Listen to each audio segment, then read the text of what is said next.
Sunshine Duba Cruz, how the heck are you? I am Tom the Whiskey Whisperer, as we are in that St. Patrick's season, if you will.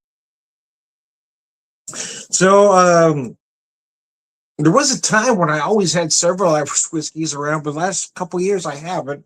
I've really been spending more time with small American craft distillers. But so I wanted an inexpensive Irish, right? Something that, well, hopefully good enough to drink neat, but something I could also put on the rocks, uh, make cocktails with, and even do a Boilermaker with. So I didn't want to do that with an expensive whiskey. So I found this one that I hadn't had before. It's a blended Irish, O'Neill's Finest Spirits Triple Distilled Irish Whiskey. We're from West Cork Distillery. It's 5 years old. So most of your inexpensive, Jameson Bushmills are 4 year old. It's double charred finished. So I was really curious about this one in comparison to those two because it was just a little bit more inexpensive. A unique blend of 33% single malt Irish whiskey, 67% single grain Irish whiskey from malt and grain grown entirely in Ireland, aged for 5 years in first fill bourbon cask and then finished in double charred cask to create a smooth blend with notes of caramel, toffee, and sweet vanilla, which will give you more char than your typical Irish. So I'm really curious about this one. Distilled, matured, and bottled in Skibbereen, West Cork. They say aromas are sweet, green fruit, and vanilla. Flavors, accentuated sweetness, caramel, and vanilla, and underlying malt. The finish is long, lingering sweetness, complemented by malt and green fruit. That's interesting. I don't know that I've ever seen green fruit specifically before. But anyway, it's an 80 proof whiskey, product of Ireland, distilled, matured, and bottled by West Cork Distillers, Skibbereen, Ireland. Anyway, let me show you that bottle one more time. And so I did pour an ounce and a half even to take some pictures, but I haven't even checked the nose or done anything with this one. Like I said, I've never had it before. So here we go. Let me show that to you. Oh, wow. Wow. So they said aromas sweet green fruit and vanilla. I'm curious. The green fruit thing is throwing me off. I got to admit. It's a little sweet. I'm going to say honey-like sweetness on the nose. Definitely feel some vanilla.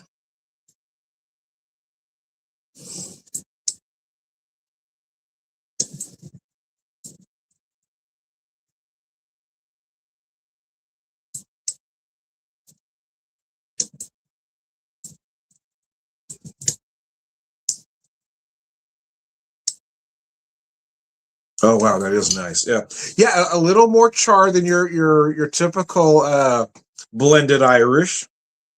They say flavor is accentuated sweetness, caramel and vanilla with underlying malt. Yeah, I'm going to agree with all of that. I might try to put a slightly finer point on all of them, though. Definitely get some caramel, but I'm going to say closer to a dark caramel, almost a burnt sugar caramel. Think creme brulee.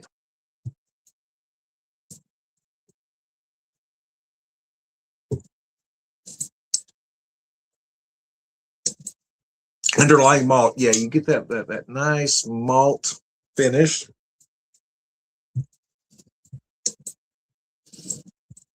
There's just a hint of spice in there.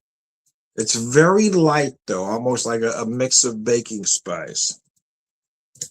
So the finish is long, lingering sweetness, complemented by malt and green fruit. But yeah, I'm going to agree with all of that, although I got to admit the green fruit still perplexes me. But yeah, they don't mention any spice notes. I'm going to add that.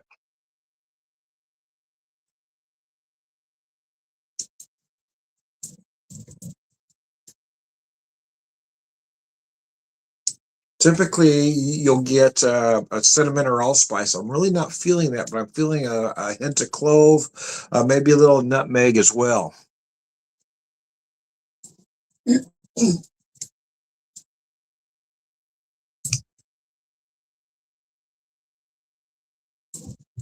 So at this particular store I was at, your regular Jameson was $18.99. Bushmills was $20.99. And sometimes those prices are swapped depending on which store you're in. But and this one was $14.99. There were some blendeds cheaper. There were some blendeds other than those two I mentioned a little more expensive. But I was intrigued by the description of this whiskey and that the 5-year-old. So even though it is an inexpensive whiskey, it is, in my opinion, easy enough and good enough to drink neat. I'm getting no burn, no unpleasantness at all from this whiskey.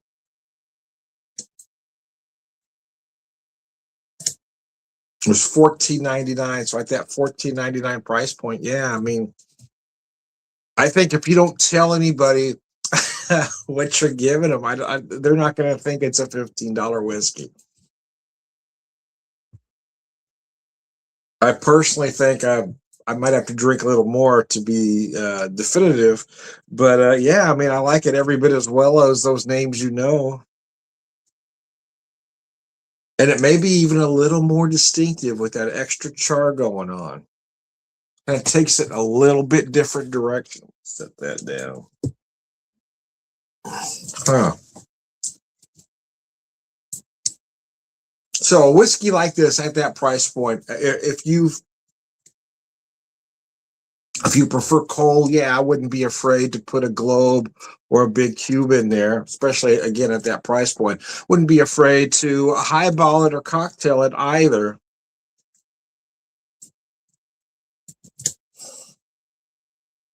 And when I do the St. Patrick's video with my cohorts, I mean, I'm not going to be afraid to, because it's only $14.99. Yeah, you're good. You know, got to try an old fashioned, Irish American Boilermaker as well.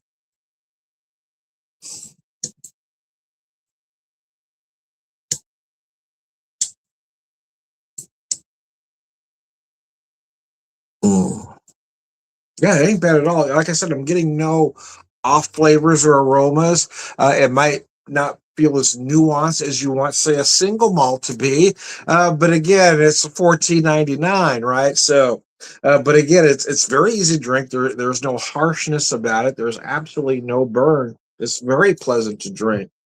In fact, if somebody just handed this to me and I didn't know the price point on it, yeah, I mean, like I said, from what I'm tasting right now, I think I actually prefer it to most of those names out there. It ain't bad.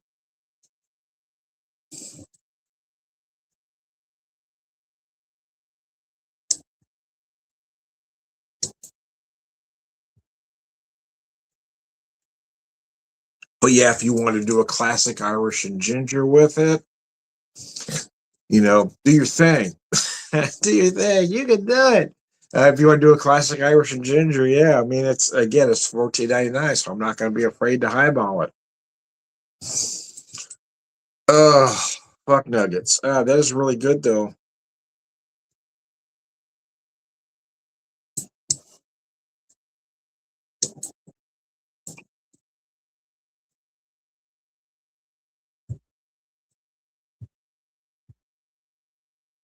I drink mostly higher proof whiskeys. I really like cask bourbons and rye, but I will tell you, even at that 80 proof, it doesn't feel overly thin or watery.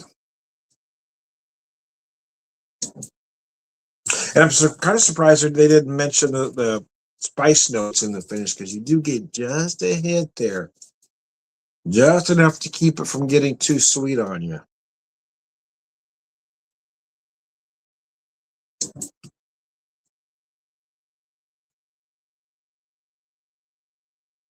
Like I said, it's easy to drink.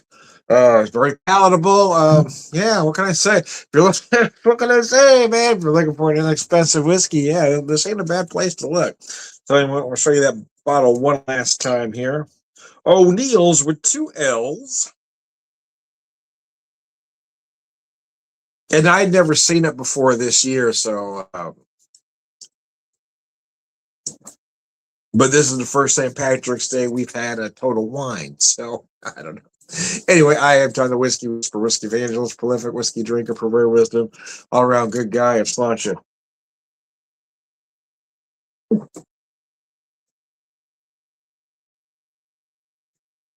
Enjoy your St. Patrick's Day, folks.